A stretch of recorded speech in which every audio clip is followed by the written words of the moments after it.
ସମସ୍ତଙ୍କୁ ସ୍ୱାଗତ। DAV public school Odisha zone periodic assessment 2 examination 2025-26 class 4 subject Odia 20 marks. ପ୍ରଶ୍ନପତ୍ରରେ ସାଧାରଣ ନିର୍ଦ୍ଦେଶ। ଏହି ପ୍ରଶ୍ନ କାଗଜରେ 2ଟି ପୃଷ୍ଠା ଅଛି ଏବଂ ଏଥିରେ 8ଟି ପ୍ରଶ୍ନ ଅଛି।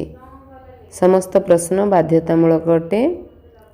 ଉତ୍ତର ଲେଖିବା ପୂର୍ବରୁ ପ୍ରଶ୍ନଟି ଭଲ ଭାବରେ ପଢ଼ନ୍ତୁ।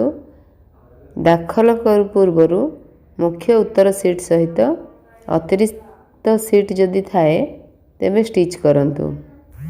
କ ବିଭାଗରେ ଏକ ଅଜଣା ଅନୁଚ୍ଛେଦ ଅଛି। ଏହି ଅଜଣା ଅନୁଚ୍ଛେଦଟିକୁ ପଢ଼ି ପ୍ରଶ୍ନଗୁଡ଼ିକର ଉତ୍ତର ଲେଖ। ମୁଁ ଅଜଣା ଅନୁଚ୍ଛେଦକୁ ପଢ଼ୁନାହିଁ। 1 ନମ୍ବର କର ଉତ୍ତର ହେଲା ସରୋଜିନୀ ନାଇଡୁ 1879 ମସିହା ଫେବୃଆରୀ 13 ତାରିଖରେ ଜନ୍ମଗ୍ରହଣ କରିଥିଲେ। ଖ ନମ୍ବର ଉତ୍ତର ହେଲା ସରୋଜିନୀଙ୍କ ପିତା ଅଘୋରନାଥ ଚଟ୍ଟୋପାଧ୍ୟାୟ ଓ ମାତାଙ୍କ ନାମ ବରଦା ସୁନ୍ଦରୀ ଦେବୀ। ଗ ନମ୍ବର ପ୍ରଶ୍ନ, ସେ ମ୍ୟାଟ୍ରିକ୍ ପରୀକ୍ଷା ଦେଇ ପ୍ରଥମ ସ୍ଥାନ ଅଧିକାର କରିଥିଲେ। ଘ ନମ୍ବର, ସେ ପାଠ ପଢ଼ିବା ସହିତ କବିତା ଲେଖିବାକୁ ଭଲ ପାଉଥିଲେ। ଅ ନମ୍ବର, ସରୋଜିନୀ ନାଇଡୁଙ୍କୁ ଭାରତର ବୁଲବୁଲ କୁହାଯାଏ। ତାପରେ ଖ ନମ୍ବର, ଯେଉଁଥିରେ ଗୋଟିଏ ଅନୁଚ୍ଛେଦ ଲେଖିବାର ଅଛି, ଶୀତ ଋତୁ କିମ୍ବା ସ୍ୱାସ୍ଥ୍ୟ ହିଁ ସମ୍ପଦ। ବର୍ତ୍ତମାନ ଗ ବିଭାଗର 3 ନମ୍ବର ପ୍ରଶ୍ନ, ବିପରୀତ ଶବ୍ଦ ଲେଖ। ଲାଭ କ୍ଷତି, ସନ୍ତୋଷ ଅସନ୍ତୋଷ, ଅନୁନ୍ନତ ଉନ୍ନତ। ଗଦ୍ୟ ରୂପ ଲେଖ। ରକତ ରକ୍ତ, ଜନମ ଜନ୍ମ, ସର୍ବେ ସର୍ବେ। 5 ନମ୍ବର, 2ଟି ଯୋଡ଼ା ଶବ୍ଦ ଲେଖ। ଯେପରି କୁଳୁ କୁଳୁ, ସେହିପରି ଆମେ ଅନେକ ଗୁଡ଼ିଏ ଯୋଡ଼ା ଶବ୍ଦ ଲେଖିପାରିବା।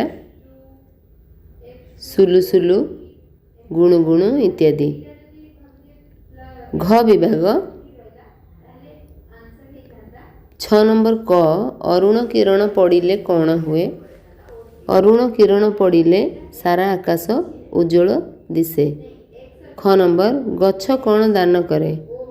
ଗଛ ନିଜେ କଷ୍ଟ ସହି ଅନ୍ୟମାନଙ୍କୁ ଫୁଲ, ଫଳ ଓ ଶୀତଳ ଛାୟା ଦାନ କରେ।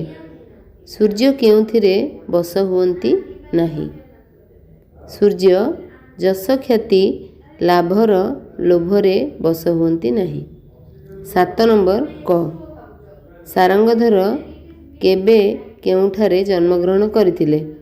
ସାରଙ୍ଗଧର 1887 ମସିହା ଢେଙ୍କାନାଳ ଜିଲ୍ଲାର ହରେକୃଷ୍ଣପୁର ଗ୍ରାମରେ ଜନ୍ମଗ୍ରହଣ କରିଥିଲେ।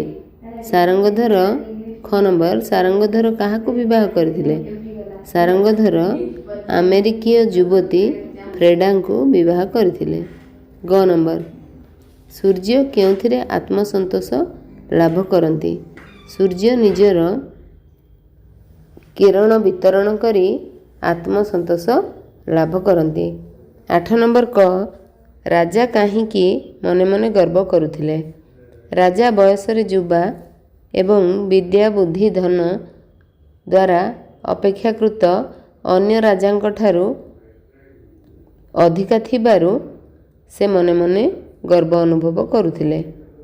ଖ ନମ୍ବର, ରାଜା ପ୍ରଥମେ ଗୁଣ୍ଡୁଚି ଉପରେ ରାଗିଯାଇ କ'ଣ କଲେ? ଉତ୍ତର, ରାଜା ପ୍ରଥମେ ଗୁଣ୍ଡୁଚି ଉପରେ ରାଗିଯାଇ ଗୁଣ୍ଡୁଚିକୁ ଧରିବା ପାଇଁ ତା ପଛରେ ଦୌଡ଼ି ଚେଷ୍ଟା କଲେ। ଗ ନମ୍ବର, ମହୁମାଛି ଫୁଲଠାରୁ ଗଞ୍ଜଣା ଖାଇ କ'ଣ କରେ?